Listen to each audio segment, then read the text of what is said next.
Our topic for today, when the devil goes on vacation. Наша сегодняшняя тема, когда сатана уйдет в отпуск. Let me ask, how many of you like vacations? Ну, скажите, кто из вас любит отпуск?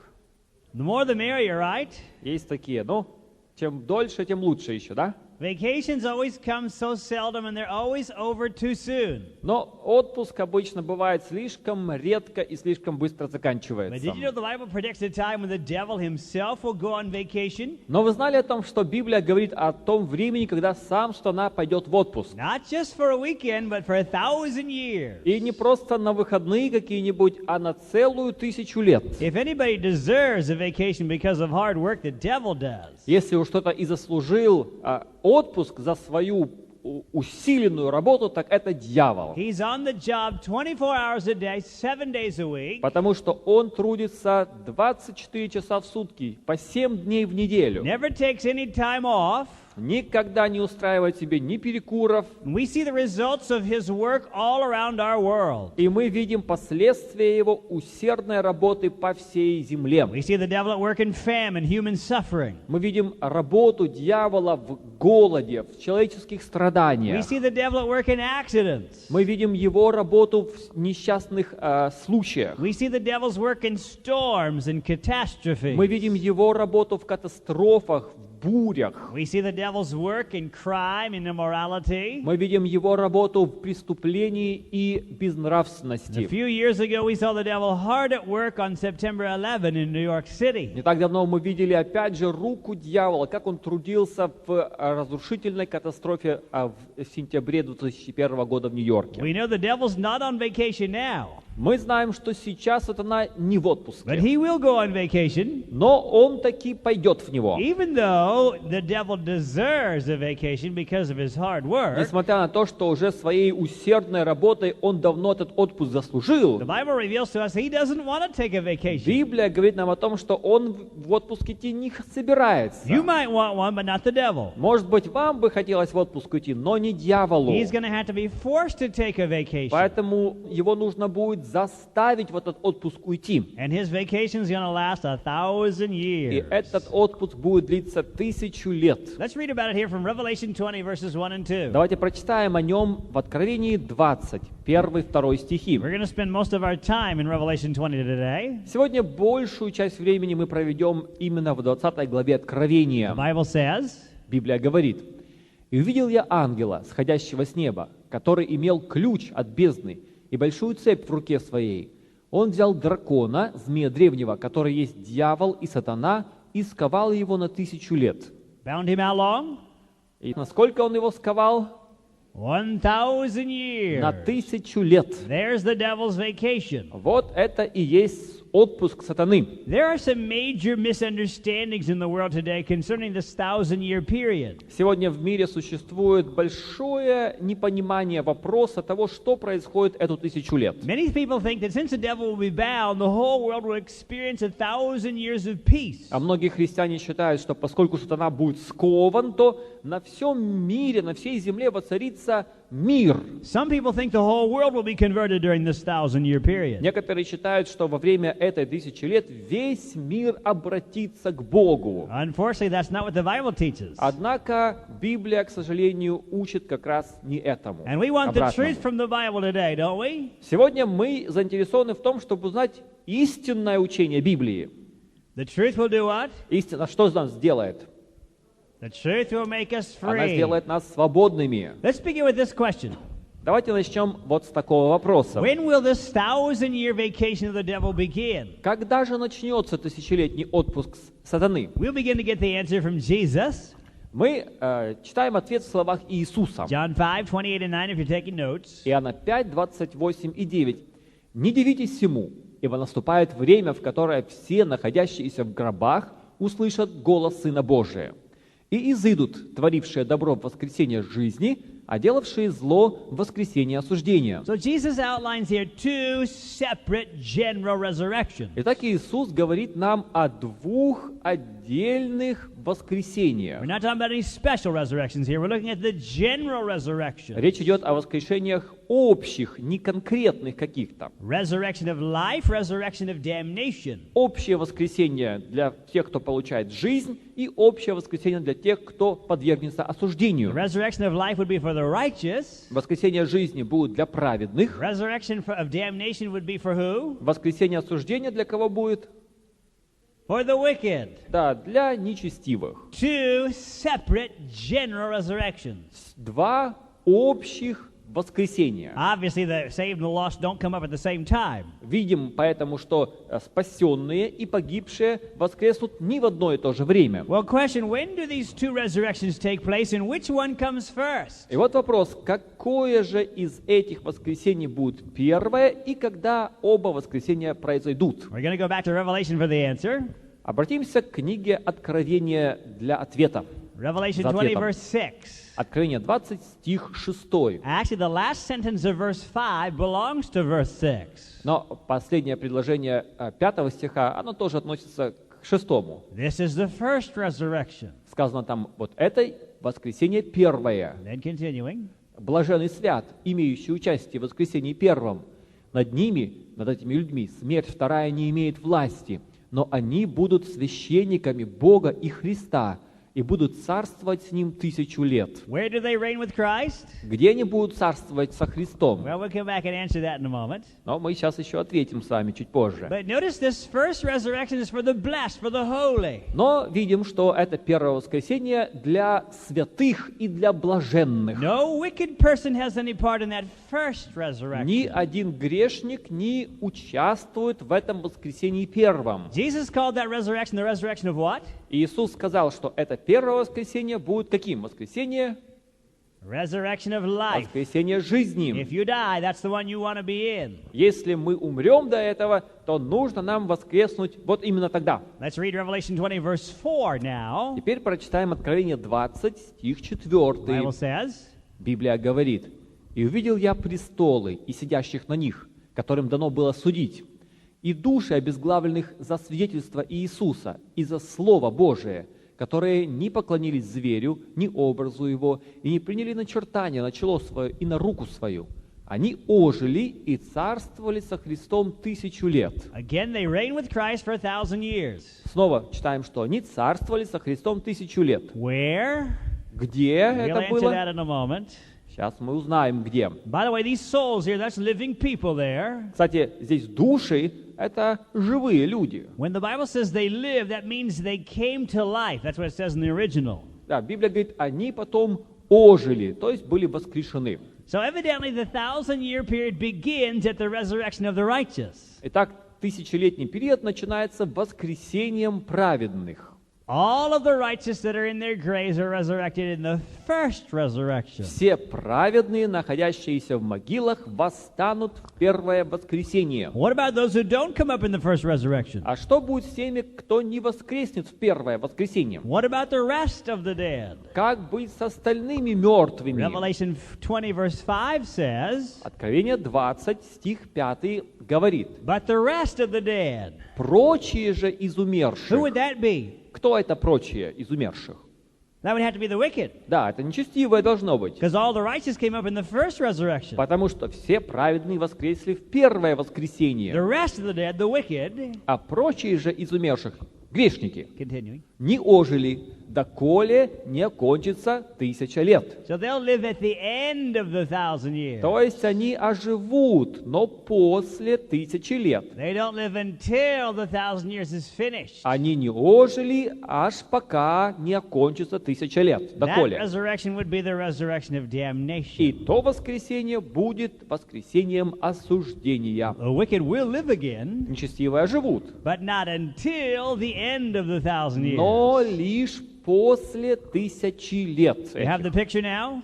Теперь представляйте себе эту картину. We have two resurrections separated by a 1000-year period. Вот у нас два воскресения, Иисус сказал о них, но между ними 1000 лет. The first is at the beginning of the 1000 years, second at the end of the 1000 years. Первое в начале 1000 лет, второе в конце их. First resurrection called the resurrection of what? Первое воскресение названо каким? Resurrection of Жизни. life. Second, the resurrection of damnation. А второе воскресение осуждения. The Bible says in Revelation 20 verse 6, Откровение 20, стих 6, Библия говорит: «Блаженный свят, имеющий участие в воскресении первом. Они, эти люди, будут царствовать с ним, с Богом, 1000 лет». There's the beginning. Это начало. And then Revelation 20, verse 5. И Откровение 20, стих 5. «Прочие же из умерших не ожили, доколе не окончится 1000 лет». Two resurrections separated by a 1,000-year period. Два воскресения, а между ними 1000 лет. Well, the next question, of course, for us, when does the first resurrection take place, which begins the 1,000 years? Ну, а когда же будет первое воскресение, которым начинается 1000 лет? Let's get our answer from Paul. Вот что говорит об этом Павел. You're taking notes, 1 Thessalonians 4:16. Если записываете, 1 Фессалоникийцам 4, 16 стих. Please. «Что сам Господь при возвещении, при голосе Архангела и трубе Божией сойдет с неба, и мертвые во Христе воскреснут прежде». Again, we see that those that come up in that first resurrection are the righteous. Итак, мы видим снова, что первыми воскреснут мертвые во Христе. Resurrection of life. Это будет воскресение жизни. It takes place when Jesus comes back. И оно происходит при пришествии Иисуса. When Christ comes back in the clouds of glory, there will be 4 groups of people for him to deal with. Когда Христос придет во славе Своей, то Он, по сути, будет решать судьбу 4 групп людей. Here we have them listed. Вот эти 4 группы. The righteous dead, the righteous living, the wicked dead, the wicked living. Мертвые, праведные и живые праведные. И нечестивые, мертвые и живые. Every person that ever lived or died falls into one of those 4 groups. И каждый человек, который когда-либо жил, он попадет в одну из этих 4 групп. Righteous dead, righteous living, wicked dead, wicked living. Умершие праведные и живые праведные. Мертвые нечестивые и живые We нечестивые. want to find out what happens to each of these 4 groups when Jesus comes back. И мы рассмотрим, что происходит с каждой из этих 4 групп при пришествии Христа. Let's begin with the first group, the righteous dead. What happens to them when Jesus comes back? Давайте первую группу посмотрим. Что будет с умершими праведными при пришествии? We already read it. Ну, мы только что читали, да? They come out of their grave. They're resurrected. Они воскреснут, они выйдут из могил. They come up with glorified bodies. Уже воскреснут в телах прославленных они. Immortal youth. Это будет бессмертная молодость. Never grow old. Никогда не будут стареть. Well, what about the second group, the righteous that are living when Jesus comes back? А вот вторая группа, живые праведные, что с ними будет при пришествии? What happens to them? Что будет с ними? Let's read the answer from the very next verse. Читаем ответ в следующем стихе. 1 Thessalonians 4:17. 1 Фессалоникийцам 4:17.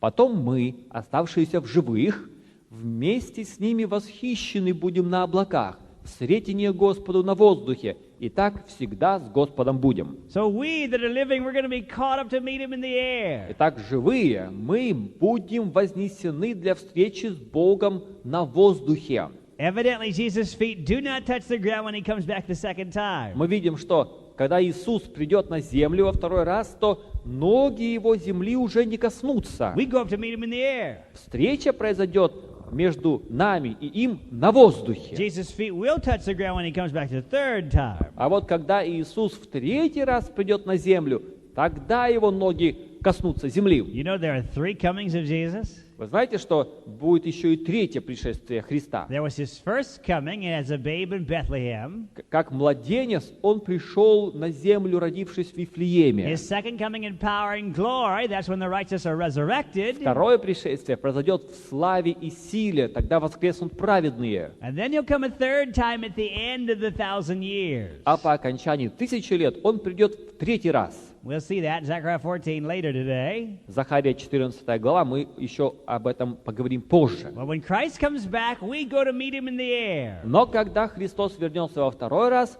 мы встретим Его на воздухе. Let's read now 1 Thessalonians 4, verse 15. Теперь 1 Фессалоникийцам 4:15. The Bible says, Библия говорит: «Ибо сие говорим вам словом Господним, что мы, живущие, оставшиеся до пришествия Господня, не предупредим умерших». this word here in the original, Это слово «предупредим». it comes from the Greek word thano, which means before, to be before, precede. Переведено из оригинального греческого «пфано», что значит «предварять» или идти впереди. In other words, we that are living, we're not going to go to heaven before the righteous dead. То есть мы, живущие, на небо не попадем до умерших праведников. They won't get to heaven before us that are living. И они не попадут туда первыми, перед нами, живыми. Because the Bible tells us we're going to be caught up how? Потому что Библия говорит, мы читали, что мы будем подняты на небо как? Together. Вместе. So we know those that have died, they're not up in glory yet. Поэтому мы понимаем, что умершие во Христе, они еще там не во славе. We go up to meet Jesus together. Мы навстречу Иисусу вознесемся вместе. Those that are resurrected and those of us that are alive. И те, кто воскреснет, и те, кто не умрет до And we that are пришествия. living, we shall be changed. А живущие праведные, они изменятся. All those wrinkles and aches and pains are going to disappear. Все морщины, все болячки, все это исчезнет. Let's read that here from 1 Corinthians 15, 51-55. Вот как об этом говорится в 1 Коринфянам 15, с 51 по 5 стихи. «Говорю вам тайну, не все мы умрем, но все изменимся вдруг, во мгновение ока, при последней трубе, ибо вострубит, и мертвые воскреснут нетленными, а мы изменимся». Just as the righteous dead that are resurrected come up with perfect bodies, so we that are living are going to get a perfect body. Точно так, как праведные и мертвые воскреснут, и воскреснут уже в телах прославленных, точно так же и живые праведные, они получат бессмертные тела. We'll be changed in an instant, the Bible says. Библия говорит, что мы изменимся во мгновение ока. Reading on. «Ибо тленному сему надлежит облечься в нетление, и смертному сему облечься в бессмертие. Когда же тленное сие облечется в нетление, и смертное сие облечется в бессмертие, тогда сбудется слово написанное: поглощена смерть победою. Смерть, где твое жало? Ад, где твоя победа?» That all happens when Jesus comes back. Все это произойдет при возвращении Христа. Well, after being caught up to meet the Lord in the air, where do the righteous then go? А куда же направятся праведные после того, как они будут вознесены для встречи с Господом на воздухе? What do you think? Как вы думаете? Куда? Well, let's get our answer from Jesus. Вот что говорит Иисус. John 14, 1-3. Иоанна 14, с 1 по 3. Jesus says, Иисус говорит здесь: «Да не смущается сердце ваше. Я иду приготовить место вам, и я приду опять и возьму вас к себе, where did Jesus go? чтобы и вы были, где я». Куда Иисус направился? He went to heaven. Он направился на небо. And he says he's going to come back and he's going to receive us to where he is. Иисус говорит, что когда Он придет, то Он возьмет нас, чтобы мы были там, где Он. So when Christ comes back and we go up and meet him in the air, where are we headed then? Поэтому, когда Христос вернется за нами, а мы вознесены будем на воздух, то куда мы потом направимся? We're going to heaven. Мы направимся на небо. Now we can answer the question, where do the righteous reign during the 1,000 years? Теперь мы можем ответить на вопрос, где будут царствовать, где будут править праведные 1000 лет. Where? Где это будет? In heaven. Это будет на небе, This whole конечно. idea that some Christians have that the righteous are going to reign on earth during the 1,000 years is not biblical. Некоторые христиане имеют представление, что праведные будут царствовать здесь 1000 лет, на земле. Но это не поддерживается Библией никак. The 1,000-year kingdom of the Lord is not here on earth, it's going to be in heaven. Когда Господь нас возьмет, то мы будем править с Ним на небе, а не на земле. What do the saints do in heaven for 1,000 years? Ну а чем там будут святые заниматься? 1000 лет. Чем? Well, I'll tell you, we're not going to get bored. Но я вам скажу одно. Там мы скучать уж точно не The будем. Bible does tell us some of the things we'll do. Но Библия говорит о том, что мы можем там делать. Revelation 20, verse 4. Откровение 20, стих 4. «И увидел я престолы и сидящих на них, которым дано было судить». So we will participate in the judgment. Мы будем участвовать в суде. Who do the saints judge? Кого же святые будут судить? Well, let's go to 1 Corinthians 6, 2 and 3 for the answer. А вот ответ мы найдем в 1 Коринфянам 6, 2 и 3. «Разве не знаете, что святые будут судить мир? Если же вами будет судим мир, то неужели вы недостойны судить маловажные дела? Разве не знаете, что мы будем судить ангелов? ни тем более ли дела житейские. Now, of course, those angels, that would be the fallen angels. Конечно, ангелы имеются в виду падшие. So evidently then the saints participate in the judgment of the lost. Очевидно тогда, что святые будут участвовать в суде над нечестивыми. God has already determined that the lost will be lost. Конечно же, Бог уже знает, что погибшие погибнут. But as far as their punishment, how long they burn in hell, the righteous participate in determining that. Но что касается их наказания, сколько оно будет продолжаться, то это будет уже определяться святыми. We know then that the judgment of the lost will be very just and fair. Мы знаем, по крайней мере, что этот суд будет справедлив. Many of the lost, no doubt, will have saved relatives or friends. Многие даже из погибших наверняка помогли спастись своим родственникам или друзьям. We can know one thing: the saved lost, the saved relatives and friends are not going to condemn the lost to burn in hell for all eternity. Мы, по крайней мере, знаем наверняка, что спасенные не осудят своих родственников погибших или друзей на вечные муки в аду. We know that the punishment of the wicked will be just and fair because the saints participate in that Мы judgment. знаем, что наказание нечестивых будет справедливым,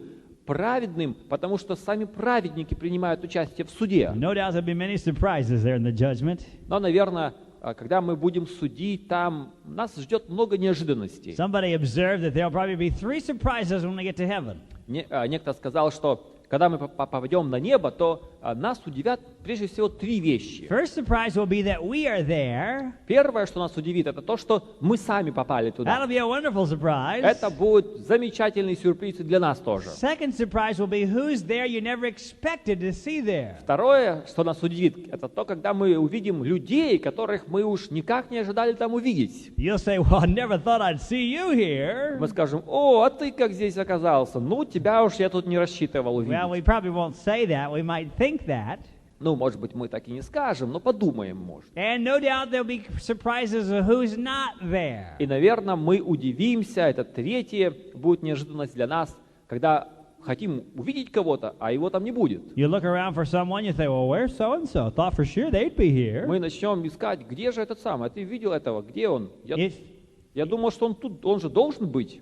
some loved one of yours is not in heaven, you're going to have some questions to ask. И, конечно, если кто-то из близких вам людей на небо не попадет, то, конечно, у вас будут вопросы относительно его участи. God, why isn't that person here? Вы спросите: Господи, а как случилось, что этого человека здесь нет? God will show us the records. И Бог покажет нам всю его жизнь. And we'll see some of the hidden secrets in those people's lives we never knew about. И мы узнаем о скрытых тайнах в жизни людей, о которых никто не догадывался. During the 1,000 years also, we'll be able to get answers to the questions that have perplexed us in this life. И эту 1000 лет мы все сможем получить ответы на вопросы, которые мучили нас в этой жизни.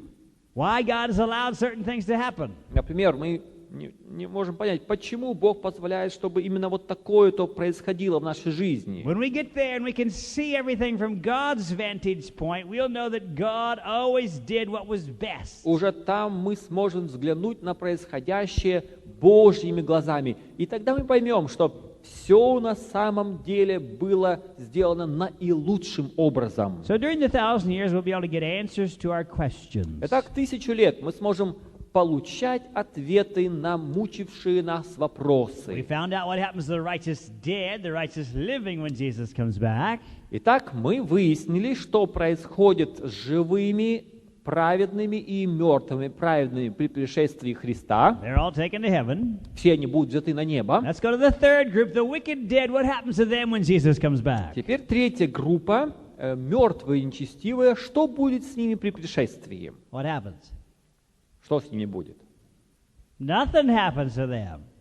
С ними ничего не будет, They да? go right on sleeping for another 1,000 years to sleep of death. Они продолжают себе спать 1000 лет смертным сном. They don't live until the end of the 1,000 Написано: years. они не ожили, доколе не окончится 1000 лет. Revelation 20, verse 5. Откровение 20, стих 5. So that leaves us with one more group, the wicked that are living when Jesus comes back. Так остается еще одна последняя группа, нечестивые, живые. Что будет с ними? What happens to them? при пришествии. This is the most tragic picture, but we need to look at it. Я думаю, это самая трагическая картина, но нам стоит ее рассмотреть тоже. This is from 2 Thessalonians, Читаем теперь 2 Фессалоникийцам, chapter 1, verses 7 through 9. 1 глава, 7 по 9 стихи. The Bible says, Библия говорит: «А вам, оскорбляемым, отрадою вместе с нами в явление Господа Иисуса с неба с ангелами силы Его». here's Christ coming back with his powerful angels. А здесь мы видим, что явление Иисуса Христа, Он идет вместе с ангелами своими Continuing. в пламенеющем огне, совершающего отмщение, не познавшим Бога и не покоряющимся благовествованию Господа нашего Иисуса Христа, которые подвергнутся наказанию вечной погибели от лица Господа и от славы могущества So Его. they're going to be punished with what? Они наказаны будут чем? A 7-year tribulation. Это будет 7-летняя скорбь великая. That's what some Christians say. Так говорят некоторые христиане. Not what the Bible teaches. А Библия не так говорит. When Christ comes back, the wicked are going to be slain by his brightness. Когда придет Христос, то нечестивые будут поражены славой могущества Его. Let's read that from chapter 2, verse 8. Давайте прочитаем об этом 2 Фессалоникийцам 2:8. The Bible says, Библия говорит: «И тогда откроется беззаконник, которого Господь Иисус убьет духом уст своих и истребит явлением пришествия своего». so we know the wicked are going to live on. They don't get a second chance after Christ comes То есть back. мы видим, что у нечестивых уже второй возможности для спасения не будет после пришествия. This life now is the chance God gives us. Бог дает нам множество возможностей в этой жизни, теперешней. So we understand that when Jesus comes back, the wicked that are living, they are slain. Итак, мы видим, что при пришествии Христа нечестивые, живые умерщвлены. Now I want to clarify, this is not hellfire. Но нужно понимать, что это еще не адский огонь. That will take place at the end of the 1,000 years. Этот огонь будет гореть в конце 1000 лет. The wicked are simply slain by the brightness of Christ appearing. Здесь нечестивые погибают от славы явления Иисуса. And their dead bodies are scattered all over the world. Их тела будут разбросаны по всей земле. Well, that leads us to another question. Это приводит нас к следующему вопросу. Is there any chance of being saved after Jesus comes back?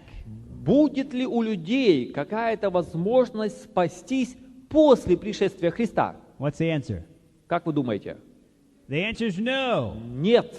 This whole idea of the 1,000 years taking place on the earth when everybody gets a second chance to accept salvation is a big deception of the devil. Я вам скажу, что это все учение о том, что после пришествия Христа еще будет 1000 лет здесь, и люди смогут спастись после этого. Это величайший обман сатаны. If we're not ready when Christ comes back, we don't get a second chance. Если мы не приготовимся к моменту пришествия Христа, у нас другой возможности уже не будет. Fact is, who would be left to save? Мы будем уже здесь оставлены мертвыми. All the righteous are taken to heaven. Все праведные будут взяты на небо, The wicked are all destroyed. нечестивые все There'll be уничтожены. nobody left to save. По сути, уже никого не останется, кто мог бы иметь возможность спастись. The fact is, every case is decided before Jesus comes back. Потому что дело каждого человека будет решено еще до пришествия Христа. Let's read that from Revelation 22:11. Вот как об этом говорится в Откровении 22:11. The Bible says, Библия говорит: «Неправедный пусть еще делает неправду, нечистый пусть еще сквернится, праведный да творит правду еще, и святой да освящается еще». so here we have a verdict pronounced. Вот выносится приговор. And after that, what happens? И что после этого? Let's read the next verse. Следующий стих читаем. We're reading from Revelation 22:12. Откровение 22:12. Иисус говорит: «Се гряду скоро, и возмездие мое со мною, чтобы воздать каждому по делам его». So when Christ comes back, he brings rewards for every person. Так Христос возвращается и несет возмездие каждому. Let's review what happens at the second coming. Давайте повторим теперь, что происходит при пришествии. Christ returns. Христос возвращается, Go ahead. праведные и мертвые воскреснут, праведные и живые изменятся, Праведные вознесутся на воздух вместе и отправятся на небо. Нечестивые мертвые остаются мертвыми, нечестивые живые погибают. That's what happens at the second coming of Jesus. Вот эти события произойдут при втором пришествии. Well, that leads us to another question. Это приводит нас к следующему вопросу. What is the condition of the earth during the 1,000 years? А в каком состоянии будет земля в течение 1000 лет? Who is left to live here? Кто здесь останется в живых? Fact is, no one. Никого. No one except Кроме the devil and his demons. кроме сатаны и его бесов. Let's consider the events that take place on this earth when Jesus comes back. А вот давайте теперь рассмотрим, какие события будут происходить на земле после пришествия Христа. Revelation 16 now, Откровение 16, verse 15. 15 стих. It's a picture of Christ's return. Здесь описывается возвращение Христа. It says, «Все иду как тать, блажен бодрствующий и хранящий одежду свою, чтобы не ходить ему нагим, и чтобы не увидели срамоты его». so he's coming as a thief. This is a picture of Christ's return. Видите, он возвращается как тать, как вор. Это Христос возвращается. When he returns, what happens? И что при этом происходит? Verse 18 says, Стих 18. «И произошли молнии, громы и голоса, и сделалось великое землетрясение, какого не бывало с тех пор, как люди на земле. Такое землетрясение, так великое». this earthquake will do what to the world? И что же это землетрясение сделает с землей? Notice in verse 20. 20 стих. The Bible says, Библия говорит, «И всякий остров убежал, и гор не стало». imagine an earthquake that sinks the islands and flattens the mountains. Вот представьте себе такое землетрясение, что острова под воду уходят, горы сравняются с лицом земли. Can you imagine the tsunamis from that earthquake? Представьте себе, какое будет мощное цунами от такого вот землетрясения. What will that do to every city on the planet? Что оно сделает со всеми городами земли? It's going to flatten every city. Оно сравняет с лицом земли все города. When Jesus comes back, of course, the righteous, they go up to meet him in the air. При пришествии Христа праведные, конечно же, вознесутся на воздух, But for the wicked, it's going to be a scene of utter destruction. а для нечестивых это все будет полное уничтожение. All the cities broken down, Все города будут разрушены, and then all the carcasses of the lost scattered out over the world. и после того, как схлынет эта волна и все уляжется, трупы нечестивых будут разбросаны по всей земле. God gave a picture of this through the prophet Jeremiah. Бог описывает вот эту землю через пророка Иеремию. Jeremiah 25:33, if you're taking notes. Если записываете, Иеремия 25:33. «И будут пораженные Господом в тот день от конца земли до конца земли. Не будут оплаканы и не будут прибраны и похоронены, навозом будут на лице земли». This is picturing the lost. Это описаны нечестивые. The slain will be from one end of the earth to the other end, the Bible says. Библия говорит, пораженных тогда будет от одного конца земли до другого. They won't be gathered, lamented, or buried. Не будут ни собраны, ни оплаканы, ни похоронены. Why not? А почему? I mean, there's nobody to bury them. Кто-то ж должен похоронить их. Oh, where's all the righteous? А где праведные все? They've gone to heaven. На небе. The wicked, А нечестивые they're all dead. все мертвы. There's nobody left to bury them. Никто не в состоянии будет их похоронить здесь What a уже. picture of desolation. Вот полное разрушение. This world will be one vast cemetery during the 1,000 years. Наш мир будет сплошным кладбищем 1000 лет. It's going to be a scene of utter desolation and ruin. Это будет одно сплошное разрушение. Notice the picture Isaiah gave us of this time. И вот как об этом времени пишет еще один пророк, Исаия. You're taking notes. This is Isaiah 24:1, Если записываете, Исаии 24:1 3, и 3. and verses 19 to 22. Из 19 еще по 22 стихи. We'll begin with verse 1 here. Мы прочитаем первый стих. «Вот Господь опустошает землю и делает ее бесплодною, изменяет вид ее и рассеивает живущих на ней». And verse 3. И третий стих. «Земля опустошена в конец и совершенно разграблена, ибо Господь изрек слово сие». The earth is utterly emptied. Земля опустошена в конец. Where is everybody? Где все? Righteous? Праведные? Gone to heaven? На небе? Wicked? Нечестивые? All dead? Все мертвы. Nobody left? Никого не осталось. Going down to verse 19 now. Теперь 19 стих. Земля сокрушается, земля распадается, земля сильно потрясена. Шатается земля, как пьяный, и качается, как колыбель, и беззаконие ее тяготеет на ней. Она упадет и уже не встанет. You see the effects of that great earthquake? Вот видите последствия этого страшного землетрясения The здесь. world is shaken like a drunk man. Земля качается, как пьяный шатается. Verse 21. 21 стих. «И будет в тот день, посетит Господь воинство выспреннее на высоте, и царей земных на земле, и будут собраны вместе, как узники, в ров, и будут заключены в темницу, и после многих дней будут наказаны». After many days. После многих дней. How many days? Скольких дней? 1,000 years. 1000 лет. And we're seeing it pictured here. Да, вот мы видим, как это описано все. Let's notice another picture that Jeremiah gave us of this time period. А вот еще как Иеремия описывает это время. You're taking notes, Jeremiah 4, 23 to 27. Если записываете Иеремия 4, с 23 по 7 стихи. Jeremiah in vision saw this. Иеремия эту землю тоже видел, картину эту в видении. He said, Он говорит: «Смотрю на землю, и вот она разорена и пуста, на небеса, и нет на них света». what does that sound like? На что это похоже все? Sounds like Genesis, didn't it? Похоже очень на Бытие. Genesis 1 verse 2, the earth was without form and void, and darkness was upon the face of the deep. В Бытие 1:2 говорится, что земля была вначале безвидна и пуста, и тьма над бездною. We see the same picture here. Здесь такое же описание земли. So during the 1,000 years, God's going to return the world in some degree to that chaotic state it was before He brought order to То it. есть в начале 1000 лет Бог приведет мир в такой вид, которым Он имел до начала творения. Let's read on verse 24. Читаем дальше, 24 стих. «Смотрю на горы, и вот они дрожат, и все холмы колеблются. Смотрю, и вот нет человека, и все птицы небесные разлетелись». Where is everybody? Где же все находятся?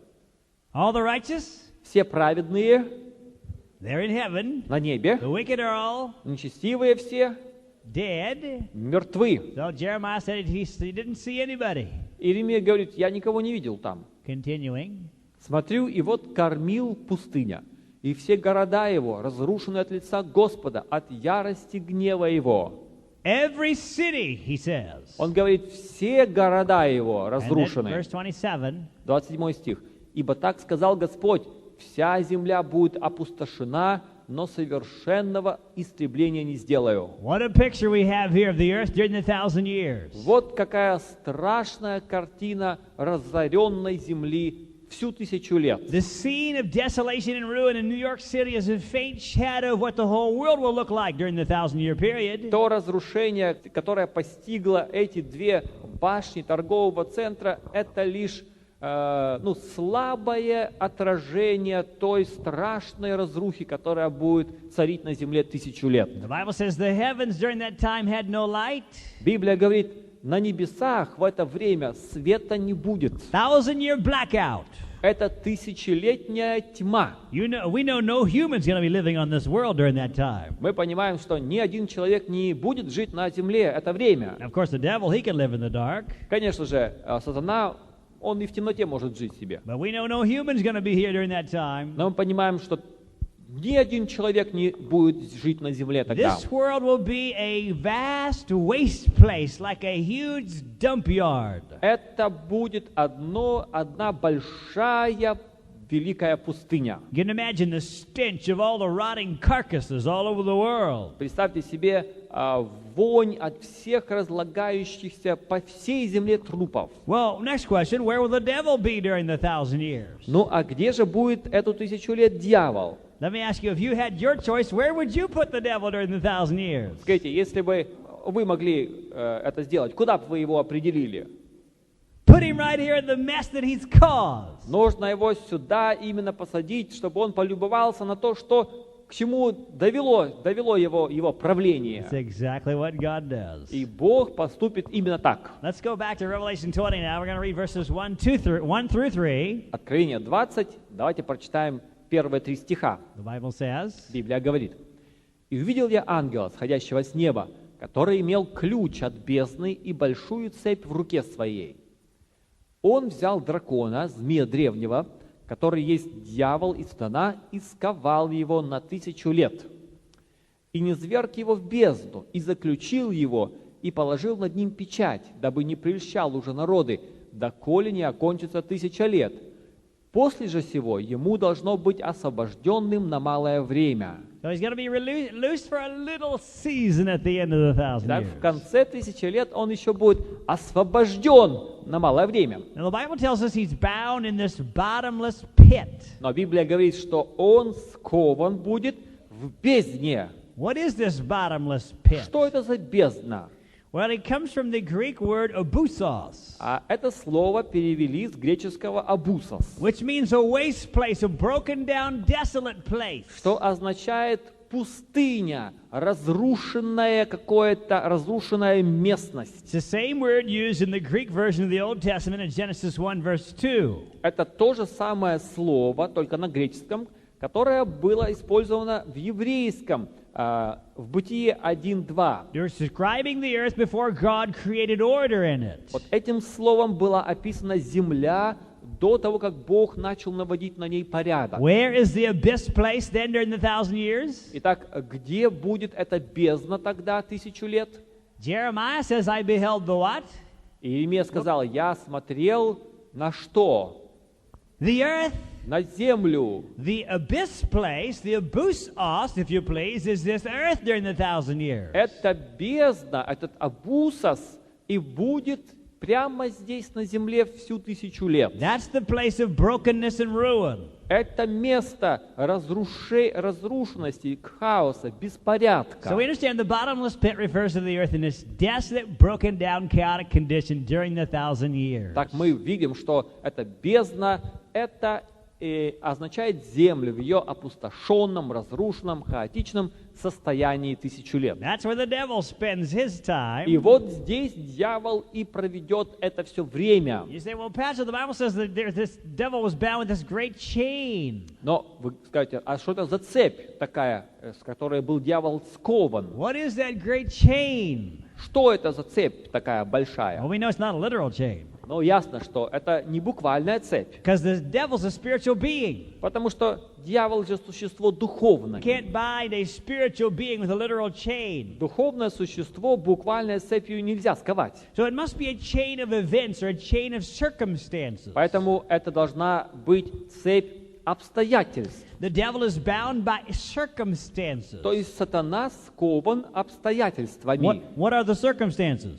Каковы эти обстоятельства сложились там? All the righteous, where are they? Праведные все где находятся? In heaven, so he can't tempt them. На небе, то есть дьявол их не может искушать. All the wicked, where are they? Нечестивые все где? All dead, so he can't tempt them. Они все мертвы, их нет тоже. So what's happened? Поэтому что остается ему делать? The devil's hands are tied. У него руки, по сути, оказываются связанными. He's got nothing to do. И ему нечем заняться. So we understand this is a figure of speech. Поэтому это такое образное выражение. Even today, if I want to help somebody, but circumstances prevent me, I might say, I'd like to help you, but my hands are tied. Даже сегодня, если бы я хотел кому-то помочь, но какие-то обстоятельства такие сложились, что я не могу, я говорю, я помог вам, но я скован обстоятельствами. I don't mean my hands are literally tied. Или я говорю, руки связаны у меня. Я не хочу сказать, что у меня буквально руки связаны. But rather that circumstances are preventing me. Но хочу сказать, что это обстоятельства сложились, которые не позволяют мне это сделать. So the devil is bound by circumstances. Так и тогда дьявол будет скован обстоятельствами. By the way, even if you could put the devil in a literal pit, bind him with a literal chain, would that stop him from working? Но даже если бы дьявола можно было поместить в какую-то бездну буквальную, сковать его буквальными цепями, разве это помешало бы ему действовать? He's got 1 billion demons working for him. У него миллиарды ангелов на услужении его. The only way you could truly bind the devil is to take everybody away from him. Дьявола только тогда можно по-настоящему сковать, если всех людей забрать от него. That's what God does during the 1,000 years. Так Бог и поступит эту 1000 лет. And no doubt the devil will be literally bound to this earth. И дьявол, по сути, буквально будет привязан к этой земле. He's not allowed to fly off to other planets or go to the heavenly Canaan and taunt the saved. Ему не позволено будет покидать пределы планеты, куда-то там долетать до неба и там в небесном Ханаане уже досаждать святым. He's bound here Он скован здесь for 1,000 years. на 1000 лет. What would the devil do during the 1,000-year period? Чем же будет дьявол заниматься эту 1000 лет? Well, no doubt he'll do a lot of thinking. Но наверняка он будет много думать. He'll reflect back over the rebellion that he's had against God over this millennia. Наверное, вспомнит восстание, поднятое им против Бога. Over and over he's been forced to admit defeat. Снова и снова он был вынужден признать свое поражение. The devil is a true suicide warrior. Но дьявол настоящий как бы боец, самоубийца, который идет до конца. He keeps right on fighting even when his cause is lost. Даже когда он понимает, что потерпел поражение, он все равно продолжает бороться. The devil knows his future. Он знает свое будущее. He knows the Bible says a fire is going to come forth from him. Он знает, что в Библии написано, огонь изнутри его выйдет. He knows what the Bible says. Он знает, что в Библии написано. In fact, he knows the Bible better than you do. Он знает Библию лучше, чем вы. And he'll do everything he can to keep you from learning the truths of the Scriptures. И он постарается помешать вам узнать истину из Писаний. So if you have any difficulty in studying the Bible or attending a seminar like this, Поэтому, если у вас и есть трудности приходить на программу, изучать Божье Слово, you know that's the old devil working in your life. то вы понимаете, что дьявол старается мешать вам. Does he want you to spend time in Bible study and prayer? Думаете, он хочет, чтобы вы больше времени с Библией проводили, больше времени в молитве? Not at all. Конечно же нет. He'll crowd all sorts of stuff into your life. Поэтому он вашу жизнь постарается наполнить всевозможными вещами. And I can imagine the devil during the 1,000 years, he'll stumble around the dark looking at the corpses of the lost. Я представляю, как дьявол будет здесь бродить по земле, спотыкаться о тела погибших. Will he see you here? Увидит ли он там вас? I hope not. Я надеюсь, что нет. I can imagine the devil as he's walking around the dark looking at the lost. Я представляю дьявола, как он будет здесь ходить и смотреть на тела погибших. He sees a man he remembers well. Он здесь увидит человека, которого хорошо помнит. He remembers that this man had a good reputation. Он знает, что у этого человека он пользовался хорошей репутацией. Had a good job. Хорошая работа была у Was него. well thought of in his community. А люди о нем были хорошего мнения. And this man's wife was a Christian. А жена его была христианкой. And I can imagine this man and his wife, they had 3 little girls. И у них были, значит, дети, And скажем. every Sabbath, the wife would take those little girls to church. И каждую субботу жена брала детей в церковь. And she often urged her husband to come with her. И она часто просила мужа, пойдем с нами. Oh, but he was busy. Но он был занят. He didn't have time for church. У него не было времени для церкви. And sometimes he'd hear his little girls praying for their daddy at night that he would give his heart to Jesus. И время от времени он слышал, как дети его молятся вечером, чтобы папа отдал сердце Христу. And he thought, someday I will. Он думал, ну, когда-нибудь я сделаю Someday это. I'm going to join my family and be a Christian. Когда-нибудь я тоже стану христианином вместе с ними. But as he kept putting off the decision, Но пока он все это решение откладывал и откладывал, desire faded. у него желание становилось все меньше и меньше. Then one day Jesus was coming back. He felt the ground shaking beneath his feet. И вот однажды он почувствовал, что земля трясется у него под ногами. Он понял, что идет Иисус. That man wasn't ready. И он не был к этому He готов. was struck down by the glory of Jesus like all the other lost. Слава пришествия Христа поразила его вместе с остальными нечестивыми. And there he lays, dead. И вот теперь Он лежит здесь мертв. And as the devil looks at him, he sees on his face an expression of anguish. И дьявол видит на его лице застывшее выражение муки и страдания. As the devil looks at that man, I can see a hideous smile spread over the devil's face. Я представляю, как, глядя на него, этого человека, на лице сатаны появляется такая отвратительная усмешка. He knows that never again will that man have a chance to be saved. Он знает, что больше никогда у этого человека не будет возможности спастись. Will the devil see you among the lost? Увидит ли дьявол вас среди погибших? Mark this, friends, if there's some decision that God is calling you to make today, Друзья, если Бог призывает вас сегодня принять какое-то решение, and you're putting it off, а вы откладываете это you решение, can know the devil's smiling at you. вы можете знать, дьявол сегодня, глядя на вас, улыбается. He knows that so far his plan in your life is working. Он знает, что его план в отношении вашей жизни срабатывает. And he knows that if you died tonight, you wouldn't have another chance. И он знает, что если бы вам сегодня пришлось умереть, у вас уже не будет какой-то другой возможности. That's why I encourage people, make your decision today, don't put it off. Именно поэтому я призываю людей, принимайте решение о Боге сегодня, не откладывайте его. Well, during the 1,000 years, the saints are all in heaven, the earth is desolate. Хорошо, у нас 1000 лет праведные будут на небе, а на земле будет все опустошено. Let's move on now to the events at the end of the 1,000 years. Перейдемте, давайте, к событиям в конце 1000 лет. What happens at the end of the 1,000 years? Что же произойдет тогда? Well, we already read one of the events that happens. Ну, мы уже об одном событии читали с вами. Revelation 20, verse 5. Откровение 20, стих 5. Прочие же из умерших не ожили, доколе не окончится 1000 лет. So at the end of the 1,000 years, the second resurrection takes place. Итак, по окончании 1000 лет происходит второе воскресение. Resurrection of damnation. Воскресение The осуждения. Bible tells us, though, there are some people that die a second death. Библия говорит, что некоторые умрут второй смертью. Well, before they can die a second death, they have to have a second life. Но чтобы умереть второй смертью, им должна быть дарована вторая жизнь. Let's read again Revelation 20, verse 6. Давайте прочитаем об этом еще раз. Откровение 20, стих 6. The Bible says, Библия говорит: «Блажен и свят, имеющий участие в воскресении первом. Над ними смерть вторая не имеет власти, но они будут священниками Бога и Христа и будут царствовать с Ним 1000 лет». So here we have some that die second death.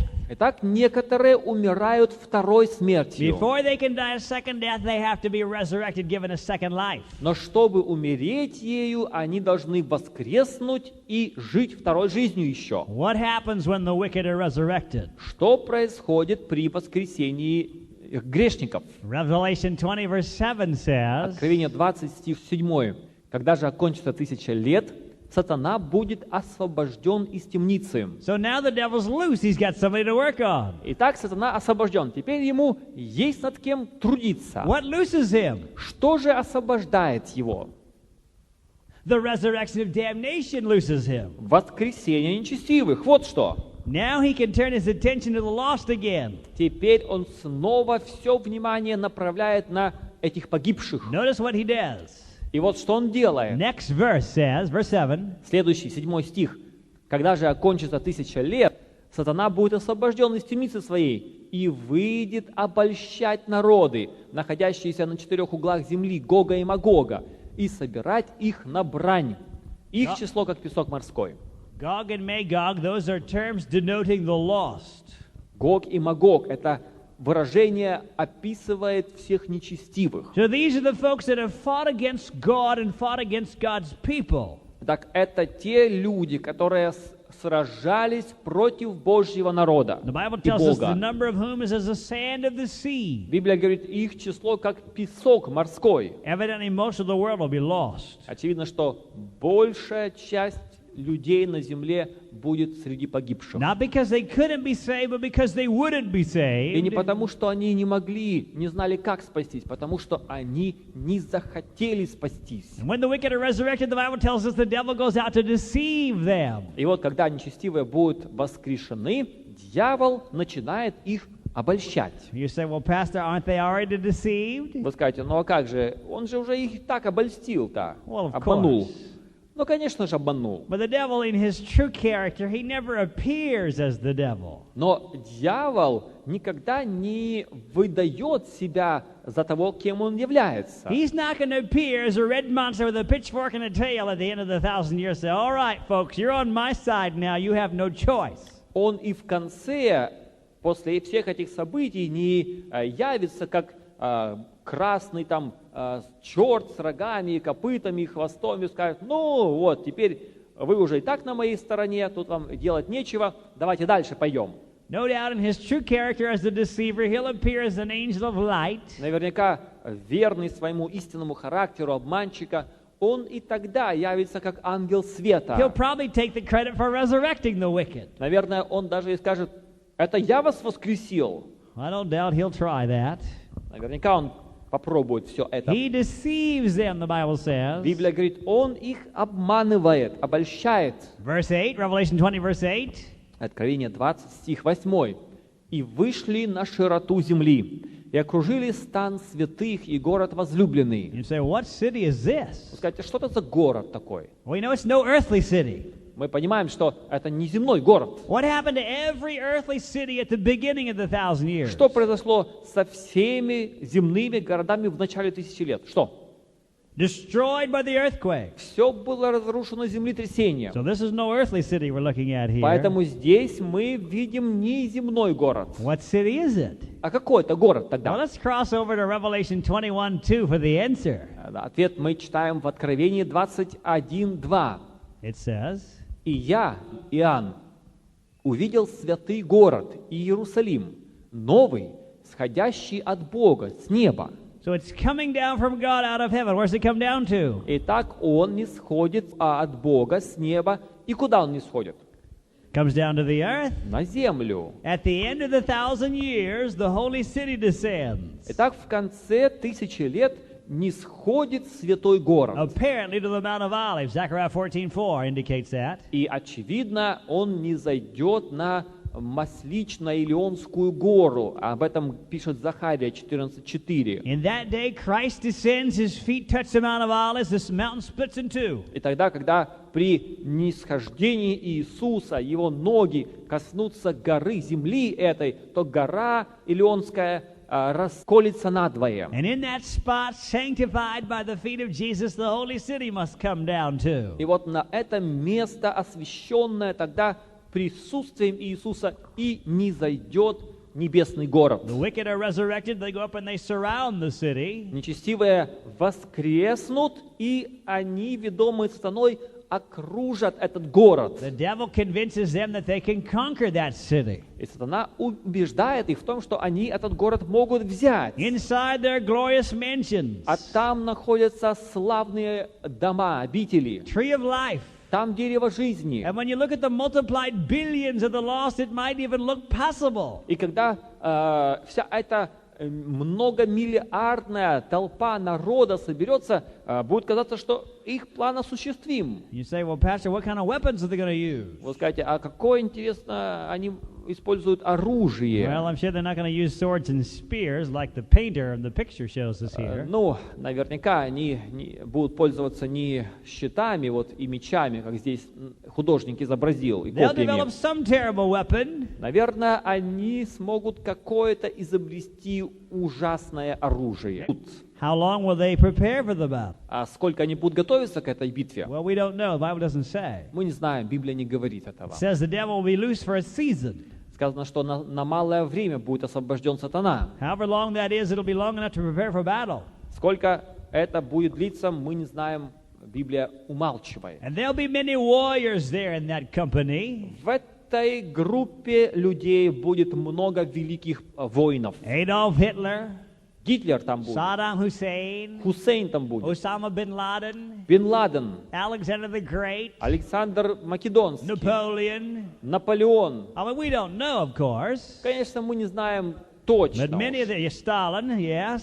Сталин тоже. Many of them will be there, no doubt, among the lost. Многие наверняка будут среди погибших. And the day finally comes when they go up and surround the city to conquer. Наступит день, когда они все-таки пойдут на этот город. The Bible tells us in verse 9, В 9 стихе Библия говорит, однако, не спал огонь с неба от Бога и пожрал их. The world is purified by fire. Мир будет очищен огнем. At the end of the 1,000 years, Satan attacks the holy city, and the earth is purified by fire. В конце 1000 лет сатана нападает на город, и земля очищается огнем. And just as the ark was the only place of safety in the flood of water, so the New Jerusalem is the only place of safety in the flood of fire. И точно так же, как ковчег был единственным местом убежища, когда земля была охвачена водным потопом, так и этот город святой будет единственным убежищем, когда земля будет охвачена потопом огня. The saints in the city won't even feel the heat. Но святые в городе даже не почувствуют этого жара. This is hellfire right here on the earth. И это адский огонь прямо на земле. We studied about it in our last meeting. Мы на прошлой теме как раз об этом говорили. We found out when hellfire will burn. Мы с вами выяснили, когда будет гореть огонь в аду. When? Когда? At the end of the world. Ну, в конце истории земли. After the resurrection of damnation. После воскресения осуждения. We found out where hellfire will burn. Мы выяснили, где будет гореть адский огонь. Where? Где? Right here on the earth. На земле этой. And we found out how long hellfire will burn. И выяснили, как долго будет гореть огонь в аду. It will burn long enough to reward each one according to their works. Он будет гореть ровно столько, сколько нужно, чтобы воздать каждому по делам его. Some will burn up in a moment. Некоторые сгорят мгновенно. Others will burn much longer. Кто-то другой будет гореть намного дольше. Who will burn the longest? Кто будет дольше всех гореть? The devil. Дьявол. But we learned in our last meeting that hellfire will not burn throughout the Но ceaseless мы ages с of вами на eternity. прошлой встрече выяснили, что огонь в аду не будет гореть всю вечность. The Bible told us in Malachi 4 verse 1, Библия говорит, Малахия 4:1, «Ибо вот придет день, пылающий, как печь, тогда все надменные и поступающие нечестиво будут, как солома, и попалит их грядущий день, говорит Господь Саваоф, так что не оставит у них ни корня, ни ветвей». they're going to be burned up. Все сгорят. Turn to ashes, verse 3 tells us. 3 стих говорят, в прах превратятся. Будете попирать нечестивых, ибо они будут прахом под стопами ног ваших в тот день, который я соделаю, говорит Господь Саваоф. The righteous will walk out on those ashes after hellfire has gone out and watch God recreate planet Earth. Праведные будут ходить по этому пеплу после того, как огонь погаснет, и смотреть, как Бог будет пересотворять землю заново. We found out even the devil's going to burn in hellfire. Мы говорили, что и сам сатана будет гореть в этом адском пламени. Ezekiel 28:18 through 19. Иезекииля 28, с 18 по 19. God is going to cremate the devil. Бог кремирует дьявола. In verse 19, God says, "Never shalt thou be anymore." И стих 19 говорится о дьяволе, тебя уже не будет вовеки. No more devil. Дьявола больше не будет. Let's go back to Revelation 20, verse 10 now. Теперь Откровение 20:10. А дьявол, прельщавший их, ввержен в озеро огненное и серное, где зверь и лжепророк, и будут мучиться день и ночь во веки веков. We found out forever and ever in the Bible means until the end of the age. Мы с вами выяснили, что библейское выражение «во веки веков» означает «до конца века». Or as long as life lasts. Или «пока жизнь продолжается». Does the devil have eternal life? Yes or no? Имеет ли дьявол жизнь вечную, да или нет? Not at all. Конечно же нет. So we know he's not going to live in hell for all eternity. Поэтому мы понимаем, что он не будет жить в аду всю вечность. This world will be purified by fire. Мир будет очищен огнем. Then God will make a new heaven and a new earth. Тогда Бог сотворит новое небо и землю. Let's now read about the great white throne judgment. Теперь давайте прочитаем о суде Великого Белого Престола. John is actually backing up in the picture here in Revelation 20. Иоанн как будто бы возвращается назад во времени And showing us events that take place just before the fire falls from heaven. и показывает нам, какие события будут происходить до того, как огонь не сходит на землю. Revelation 20 verse 11. Откровение 20, стих 11. «И увидел я великий белый престол, и сидящего на нем, от лица которого бежало небо и земля, и не нашлось им места». And 12. Стих 12. «И увидел я мертвых, малых и великих, стоящих перед Богом, и книги раскрыты были, и иная книга раскрыта, которая есть книга жизни, и судимы были мертвые по написанному в книгах, сообразно с делами своими». This is the wicked, of course. Конечно, речь идет о нечестивых. Before the wicked are punished in hell, the wicked themselves will be led to see why they are lost. Перед тем, как нечестивые будут наказаны в адском огне, они сами смогут увидеть воочию, почему они погибают. Even the wicked will admit that God is just and fair. И даже они, нечестивые, также признают, что Бог справедлив. Revelation 20, verse 13 now. Теперь Откровение 20:13. «Тогда отдало море мертвых, бывших в нем, и смерть, и ад, то есть могила, отдали мертвых, которые были в них, и судим был каждый по делам своим». There you can see the word hell does not always mean a place of burning. Здесь вы видите, что, как мы говорили, слово «ад» далеко не всегда означает место горения. It actually says in the margin of the Bible, or grave. В сносках так и говорится, могила. And then verse 14 and 15. 14-15 стихи. «И смерть, и ад повержены в озеро огненное». Это смерть вторая. «И кто не был записан в книге жизни, тот был брошен в озеро огненное». So here we have the second death, hellfire. Вот вторая смерть, это адский огонь. The wicked then, before they die in hellfire, will be led to acknowledge that God is just and fair. Итак, прежде чем нечестивые умрут в адском огне, они вынуждены будут признать, что Божьи суды справедливы и праведны. The Bible says every knee shall bow. Библия говорит, преклонится всякое колено. So we know that even the wicked will admit that God is just and fair. Поэтому видим, что даже нечестивые признают справедливость Божью. And then then the fire from heaven falls. И тогда не тает огонь с неба. The wicked are destroyed in the cleansing flames. Нечестивые погибнут в очищающем этом огне. After the picture of hell, Revelation 20, next verse says. И после этой картины ада следующий стих говорит: «И увидел я новое небо и новую землю, ибо прежнее небо и прежняя земля миновали, и моря уже нет». What happened to the first heaven, first earth? Что произошло с первым небом и землей? Burned up. Они сгорели. And then verse 4 says. 4 стих. «И отрет Бог всякую слезу с очей их, и смерти не будет уже, ни плача, ни вопля, ни болезни уже не будет, ибо прежнее прошло». No doubt for the righteous, God will even wipe away the painful memory of lost loved ones. Наверняка Бог сотрет даже из памяти праведных все воспоминания, которые причиняли горе, может быть, о погибших, о их близких людях. There'll be no more pain, no more crying, no more tears. И поэтому не будет больше ни боли, ни болезни, вопля, слез не будет. We know today that soon Jesus will come. Мы знаем сегодня, что уже скоро придет Иисус. When he comes, every case will be decided. И когда Он вернется, дело каждого человека будет решено. The Bible indicates there will be a time when we will all meet together. И Библия говорит, что наступит время, когда все мы соберемся вместе. The saved, the lost of all ages. Спасенные и погибшие всех веков. They are around that city. Соберутся они вокруг этого города нового. You will be there, friend. Друзья, вы там будете. You'll either be inside the city or you will be outside the И вы city. будете либо внутри города, либо снаружи его. The Bible gives us a very interesting verse in Revelation 21, verse 11. Очень интересный стих в Библии есть, Откровение 21:11. Describing the New Jerusalem, it says, Здесь о Новом Иерусалиме говорится, что он имеет славу Божию.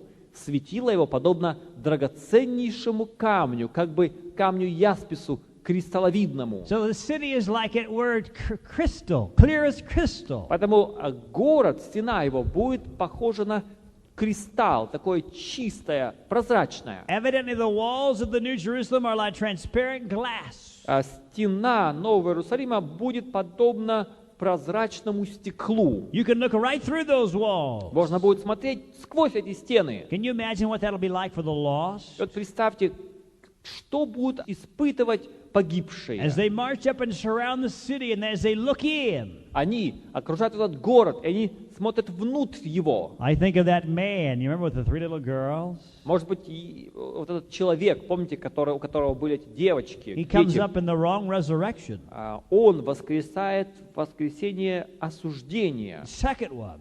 во втором And he looks воскресенье. around for his wife and family, can't find them. Он ищет жену и детей и не может их найти. All he hears is the curses of the lost. Он слышит только ругань погибших. And soon he's caught up with everybody else in the preparation for the battle. И вскоре он вместе с другими охвачен этими приготовлениями к сражению. And I can imagine when the day comes that they march up to the city, this man, he walks up to that wall. И вот когда сатана в конце концов их ведет к этому городу, и этот человек подходит к стене. And as he looks through that shining wall, that transparent wall, the beauty inside speaks to his soul. И когда он смотрит на всю красоту сквозь эту стену города, то это все увиденное так трогает его сердце. Never in his life has he seen anything that looks so appealing as the New Jerusalem. Он еще никогда в жизни не видел ничего такого более прекрасного и привлекательного,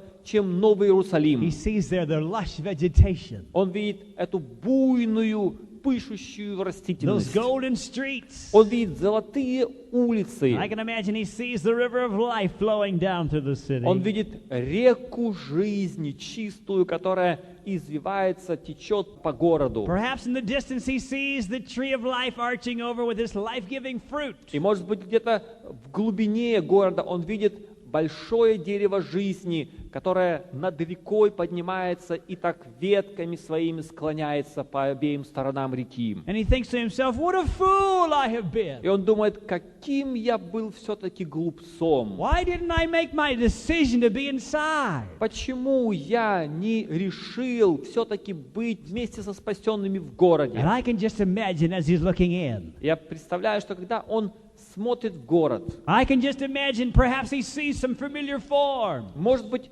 он замечает и знакомые He очертания. recognizes there in the distance his wife, his 3 little girls inside the city. Он узнает жену свою и детей своих в городе. Oh, how that speaks to his heart. И что творится в его сердце He тогда? remembers how his wife begged him to give life to Jesus. Он вспоминает, как жена его умоляла отдать свое сердце The Христу. prayers of his little girls coming burning back into his memory. Он вспоминает все молитвы своих детей о том, чтобы он отдал сердце Богу. And as he sees them inside, I can see that man calling out to his wife and family. И теперь, когда он их видит там, в городе, он кричит, зовет жену и детей. Honey, I'm out here, honey. Он кричит, я здесь, я Pray for me, здесь. dear. Помолитесь еще раз за меня. But his voice just bounces back off that wall. Но голос его откатывается от стены And города. I can see that man fall in an agony of remorse outside the city, begging for one more chance to Этот be человек, saved. наверное, в этих мучениях, угрызениях совести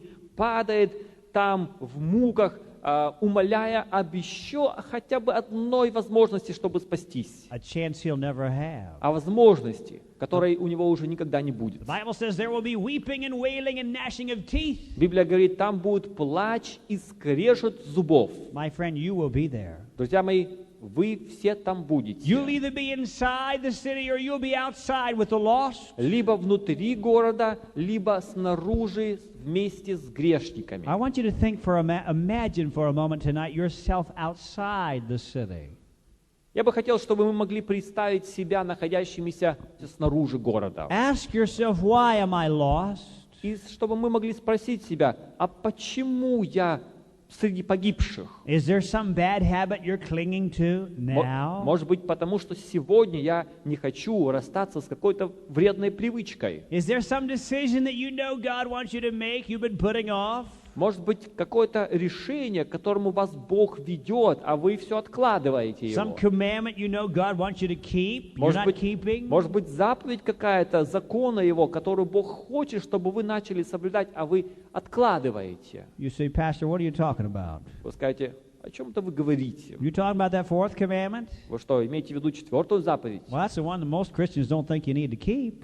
Ну, это та заповедь, которую нужно начать соблюдать большинству христиан. People tell me, Pastor, if I kept the Sabbath commandment, my family would think I was nuts. Некоторые говорят, если я начну эту четвертую заповедь о субботе соблюдать, подумают все, что они нормальные. They think I joined some cult. Они подумают, какую-то секту пошел.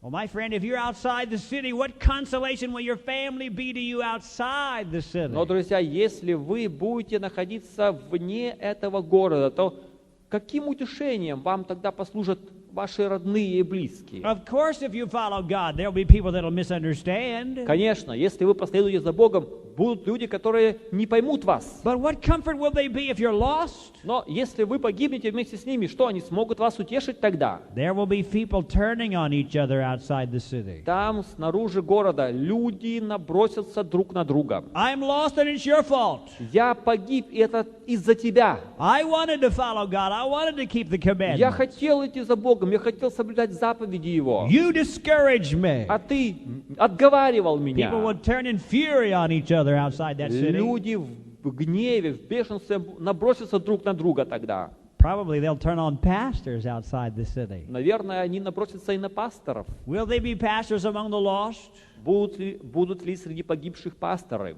Oh, yes, many.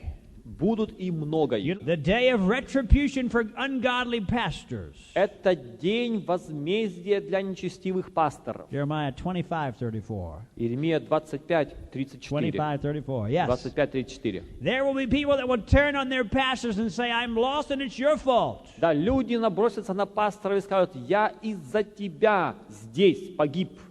People say, "Well, Pastor, if I were to keep the Sabbath commandment like you talk about in the seminar, well, I might lose my job."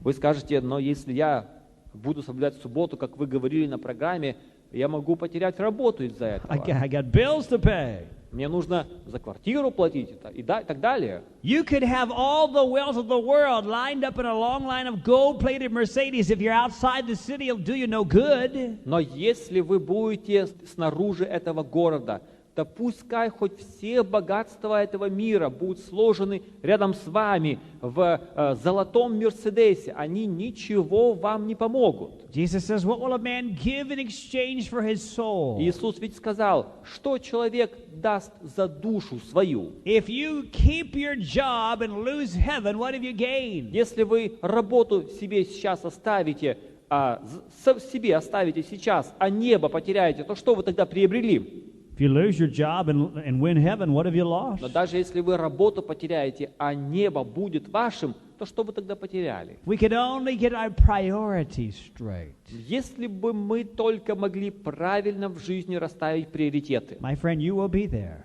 Вы будете там, друзья. You'll either be inside with the saved or you'll be outside with the lost. Вы будете либо внутри со спасенными, либо снаружи с погибшими. What is the Holy Spirit saying to you today, friend? Что говорит вам сегодня, друзья, Святой Дух? What decision do you know that God wants you to make? К какому решению сегодня побуждает вас Бог? Our ushers have a little response card I'd like to have passed right now. Наши помощники приготовили карточки. Я бы хотел, чтобы сейчас их раздали вам. I'm going to invite you today to make a decision for Jesus. Сегодня я хотел бы дать вам возможность принять решение о том, что вы будете делать с Иисусом. There's something on this card everybody can check, so take a card. Возьмите карточку, потому что на ней есть такие моменты, которые, я думаю, каждый человек, каждый из вас смог бы отметить. And I invite you to fill it out today. Put your name on the card first of all. Заполните ее. Я вас просил бы заполнить ее. Во-первых, поставьте имя свое там. Does everybody have a card? Anybody need a card? Raise your hand if you do. Box 1 says, "I want to be inside the New Jerusalem with Jesus and the saints of all ages at the end of the millennium." Я хочу быть в Новом Иерусалиме с Иисусом и всеми святыми в конце тысячи лет. I hope that's something we can all check today. Я думаю, это то, что каждый из нас может сегодня, с чем может согласиться и отметить этот первый квадратик. Put a check or an X in that first box if that's your decision. Если вы согласны с этим, если это ваше желание, поставьте птичку в первом квадратике. Second box says, "I choose to follow Jesus and keep all of his commandments by his grace." Следующее. Я хочу следовать за Иисусом и соблюдать все Его заповеди Его благодатью. That's your commitment today. I invite you to put a check in that second box. Если вы готовы согласиться на это, если вы готовы посвятить себя Богу настолько, отметьте этот второй квадратик. You notice our text on this card, Revelation 22:14. Видите, у нас есть на этой карточке текст, Откровение 22:14. Blessed are they that do His commandments. Блаженны соблюдающие заповеди You Его. don't earn your salvation. Мы этим не зарабатываем свое But if себе you're unwilling спасение. to obey God, you're not going to be saved either. Но если вы сегодня не желаете Богу повиноваться, слушаться Его, вы никогда не спасетесь. Our obedience is our loving response to God's love. Потому что наше послушание – это наш отклик любящего сердца, направленный к Богу. Fourth box, please pray for me. I need God's help in dealing with a personal problem. Третий. Я чувствую, что Иисус хочет, чтобы я приготовился к библейскому крещению. That's that's something you're thinking about, put a check in that third box. Если вы хотите креститься в ближайшем будущем, на этой программе, может быть, отметьте, пожалуйста, этот третий квадратик. I know there are a number of you that are looking forward to baptism. Уже я знаю, что довольно-таки большое количество людей желает креститься. You can reaffirm that decision И today. сегодня вы можете только еще раз утвердить это решение. And then the next box, please pray for me. I need God's help in dealing with a personal problem. Пожалуйста, молитесь обо мне. Мне нужна помощь в преодолении личных проблем. If you'd like to write a prayer request on the back of your card, you can do so. Если вы хотите, можете написать просьбу о молитве. Кратко можете написать на обратной стороне карточки, за что молиться и за кого. Last box, if you'd like a visit, you can check. И последнее, если вы хотели бы лично с нами поговорить, отметьте этот квадратик. And then be sure to put your name on the card. И, конечно же, напишите имя свое. We're going to sing one stanza of the song, All to Jesus I Surrender, before we collect the cards. Мы перед тем, как соберем карточки, давайте споем «Все Иисусу отдаю я».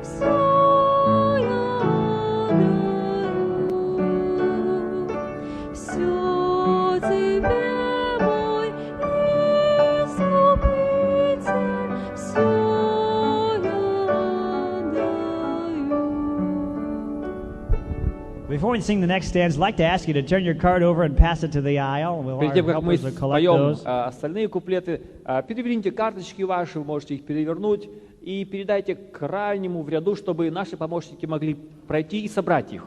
I want to pray for your decisions. Мне бы хотелось помолиться о том решении, которое вы приняли. While we do that, we'll continue singing. Ну и пока мы будем карточки сдавать, давайте будем петь дальше. Все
Let's stand as we close our meeting with prayer.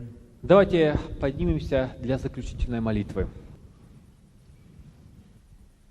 Our dear Heavenly Father, Дорогой Небесный Отец, we thank you that today we can still make our decision to be among the saved. спасибо, что сегодня мы по-прежнему можем избрать спасение и избрать этот город с Твоими святыми. We've heard your Holy Spirit speaking to our hearts today. Мы слышали, как Дух Святой обращался, взывал к нашим сердцам. We surrender all to Jesus. Мы отдаем все Иисусу. Bad habits we surrender. Вредные привычки наши отдаем. The steps that you're calling us to take, we take those steps.